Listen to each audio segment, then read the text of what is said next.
Assalamualaikum warahmatullahi wabarakatuh. Perkenalkan, nama saya Yola Dwi Fitri, NIM 2011-211055. Pada kesempatan kali ini, saya akan mencoba untuk mempresentasikan atau mensosialisasikan mengenai osteokondritis dissecans, yaitu merupakan permasalahan pada sistem muskuloskeletal persendian kepada adik saya. Dengan dosen pengampu yaitu Ibu Suci Masyara Nasution, SSD MKM.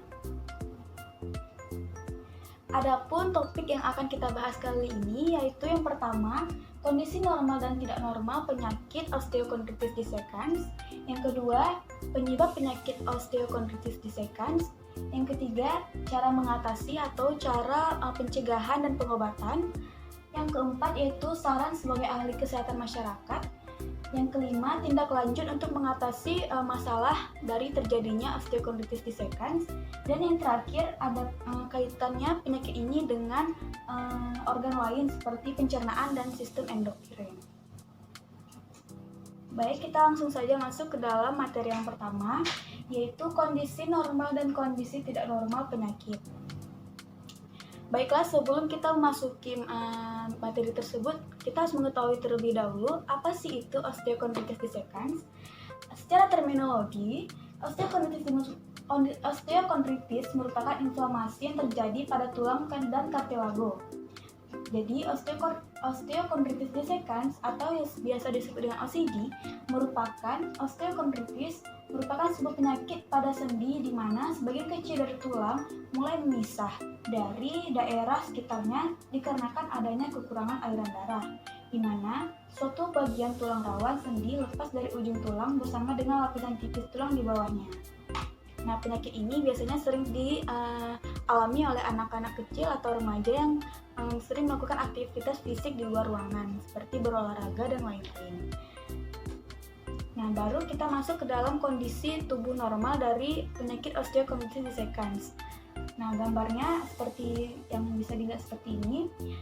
Pada kondisi normalnya, sendi yang normal adalah sendi yang sehat dan mudah bergerak dikarenakan adanya jaringan lunak dan licin yang disebut dengan tulang rawan artikular. Nah, pada gambar di sebelah kiri ini merupakan bentuk sendi lutut dan tulang paha yang bertemu dengan tiba. Nah, ini yang merupakan bentuk dari sendi normal. Nah, pada gambar sebelah kanan adalah tempat paling sering terkena osteokondritis dissecans. Nah, seperti yang kita bisa lihat pada gambar berikut ini, gambar tersebut adalah gambar lutut yang telah terkena osteokondritis dissecans, di mana sebagian kecil dari tulang mulai memisah dari daerah sekitarnya. Dapat dilihat sendiri, adanya terjadi perubahan vokal idiopatik dari tulang subkondral yang mengakibatkan transformasi progresif dari kartilago artikular. Nah, pada OCD ini terjadi pemisahan osteokondral baik komplit maupun parsial. Nah, baik, selanjutnya kita akan masuk ke dalam topik yang selanjutnya, yaitu bagaimana penyebab dari penyakit OCD ini sendiri. Yang pertama, penyebabnya itu ada stres pada tulang. Yang kedua, adanya berkurangnya pasokan darah ke daerah yang terkena cedera. Yang ketiga, ada trauma pada tulang. Yang keempat, ada iskemia, yaitu terjadinya nekrosis avaskular, yang dimana ini merupakan kerusakan yang disebabkan oleh kurangnya pasokan darah yang bersamaan dengan trauma. Nah, yang kelima ada faktor genetik, di mana faktor genetik ini terjadi karena ada kelainan genetik yang menjadi dampak dari terjadinya OCD. Nah, yang terakhir adanya stres trauma berulang. Nah, kemudian materi yang ketiga kita akan bahas mengenai bagaimana cara mengatasi penyakit osteokondritis dissecans. Adapun cara pencegahannya, yang pertama yang dapat kita lakukan yaitu dengan melakukan edukasi terkait aktivitas gerakan yang biasa kita lakukan dengan berolahraga, dengan melakukan pembatasan gerak aktif yang perlu diketahui mulai usia remaja. Yang kedua, dengan memberikan edukasi tentang alat pelindung yang bisa kita lakukan untuk sebelum melakukan olahraga. Yang ketiga, dengan melakukan pemanasan sebelum mulai olahraga. Dan yang keempat, dengan melakukan latihan stamina dan latihan kekuatan. Lalu bagaimana cara kita jika kita sudah terkena osteokondritis, maka kita harus melakukan pengobatan. Nah, adapun yang bisa kita lakukan untuk pengobatan pada osteokondritis ini bisa dilakukan dengan dua cara, yaitu dapat dilakukan dengan cara non-operatif ataupun operatif. Jika terkena pada lutut, dapat dilakukan secara non-operatif atau operatif. Pada non-operatif, kita bisa dilakukan dengan terapi. Nah, tapi jika tidak berhasil, maka dapat dilakukan artroskopi diagnostik. Nah, kemudian jika terjadi pada pergelangan kaki, ini sama, bisa dilakukan dengan dua cara juga, yaitu dengan cara non-operatif dan operatif, di mana manajemen non-operatif ini dilakukan jika terjadi cedera yang akut. Selain itu, apabila fragmen tidak berubah dan fraktur inkomplit dapat berubah, terapi dapat dilakukan dengan terapi. Nah, kemudian jika osteokondritis ini terjadi pada siku, maka dapat dilakukan dengan tindakan konservatif apabila kartilago dari intak dan lesinya stabil. Dilakukan dengan pembatasan aktivitas siku baik dengan alat maupun tanpa alat. Baiklah, kita akan masuk ke materi yang selanjutnya, bagaimana saran kita sebagai ahli kesehatan masyarakat untuk mengatasi persoalan mengenai masalah persendian, yaitu osteokondritis dissecans. Saran sebagai kesehatan masyarakat yang dapat kita lakukan yang pertama, yaitu dengan melakukan advokasi kepada para pembentuk kebijakan, di mana untuk mendukung dan merealisasikan sarana dan prasarana dari penunjang dari kebutuhan penyembuhan atau pengobatan dari osteokondritis dissecans ini. Yang kedua, kita dapat melakukan sosialisasi dan menganjurkan kepada masyarakat akan pentingnya zat-zat gizi dan nutrisi yang baik untuk pertumbuhan tulang dan kelancaran peredaran darah.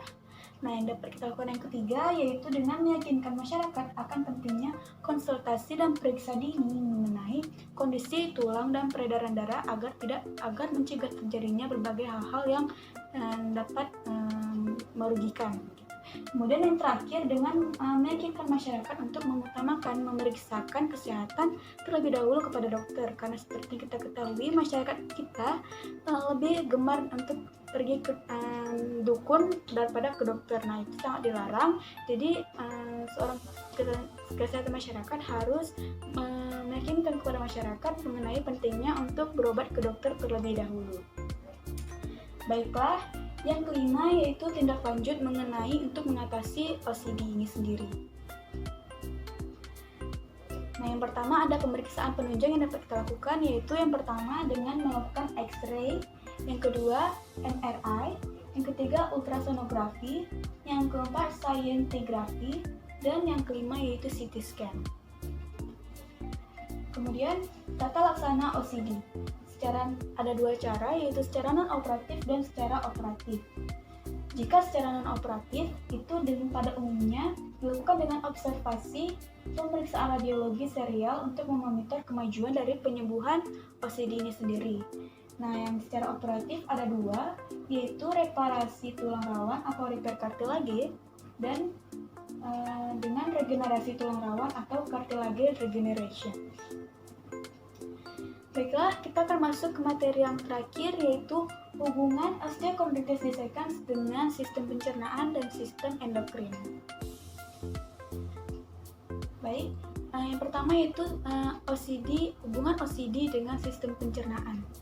Salah satu penyebab terjadinya OCD ini adalah terjadinya nekrosis vaskular, yaitu kerusakan disebabkan oleh kurangnya asupan darah pada sekitar tulang. Nah, yang bersamaan dengan trauma. Nekrosis ini disebabkan oleh faktor-faktor eksternal sel atau jaringan, seperti infeksi racun atau trauma yang dapat mengakibatkan sistem pencernaan menjadi tidak teratur.